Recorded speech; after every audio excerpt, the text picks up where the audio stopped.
Ya, insya Allah kalau dengan Pak Jokowi kan memang Bang Jul kan kemarin satu mobil di Pasar Rawamangun kan,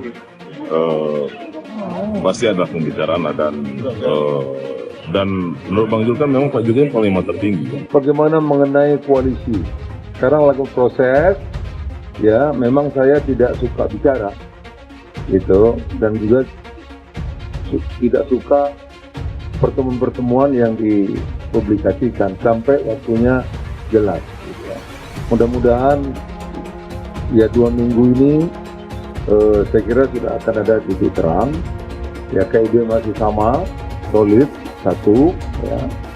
Apakah nanti pembicaraan seperti apa? Karena KIB koalisi besar, juga dengan Gerindra dan Pak Kabe juga koalisi besar. Dia belum ke sana, tapi Pak Prabowo sangat punya potensi dan PAN kan sudah 10 tahun bersama dengan Pak Prabowo kan, sudah mendukung Pak Prabowo 10 tahun. Jadi Pak Prabowo sangat potensi untuk kita dukung kembali. Gitu. Ya semua sekarang kemungkinan itu ada semua, termasuk mendukung Pak Prabowo, sangat mungkin itu. Besar koalisi kebangsaan, jalan tengah itu istilahnya. Jadi sekarang komunikasi sangat intensif dan insya Allah akan ada titik temu nanti sampai menentukan siapa calon dan cawapres. Nasdem deklarasi itu sendiri juga belum bisa dikatakan solid. Prabowo dengan PKB dan Gerindranya belum bisa dikatakan solid ketika kita punya fakta sejarah.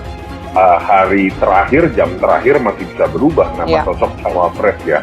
Apalagi KIB yang bahkan memang belum memunculkan nama secara resmi, tetapi memang yang tidak bisa dibantah tingkat kompleksitasnya menjadi lebih besar buat Partai Golkar ketika ingin mencalonkan sosok di luar ketua umumnya yang terlanjur dideklarasikan. Jadi itu logikanya seperti itu.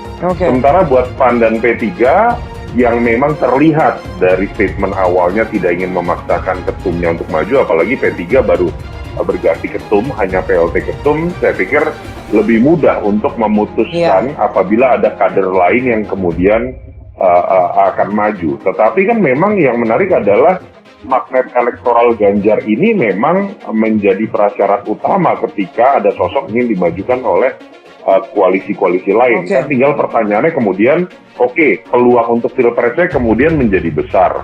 Tapi apa yang didapatkan oleh partai saya gitu kan, ketika sosok yang di luar kader ini saya majukan. Nah, ini ada fakta yang menarik. Kalau untuk PAN khusus, PAN ini kalau kita baca kronologi sejarah elektoralnya, partai yang tidak terlalu terpengaruh dengan pilpres atau kotel efek. Jadi ketika pilpresnya terpisah atau pilpresnya bergabung pun suara PAN cenderung stabil ya, katakan ada penurunan sedikit. Dan kalau kita lihat dalam exit polls, memang efek kotelnya itu kecil. Jadi mereka mau siapapun capresnya lebih akan ditentukan hasil pileknya didasarkan pada penguatan basis tradisional. Memang kalau lihat basis lambung suara PAN itu tidak berubah jauh. Jadi saya melihat ini langkah taktis PAN saja untuk kemudian memperbesar peluang menjadi bagian dari kekuasaan di 2024. Tapi untuk pileg, mereka mungkin akan menyiapkan strategi yang berbeda karena sadar tidak akan mendapatkan kotel efek yang besar siapapun yang akan dimajukan. Iya, Bang Jul kan bicara juga sama Pak Jokowi dan mau ketemu Pak Prabowo, kan mau ketemu siapa lagi, mau berusaha kemana, itu kan.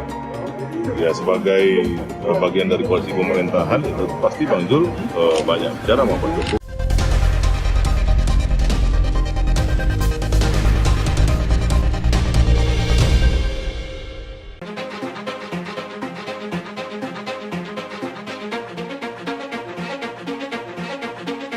Anggota DPR dari fraksi PAN Guspardi Gaus menegaskan langkah kader PAN Syahrin Hamid membentuk Relawan Amanat Indonesia atau ANIS mendukung bakal calon presiden dari Koalisi Perubahan untuk Persatuan Anies Baswedan tak ada kaitannya dengan PAN.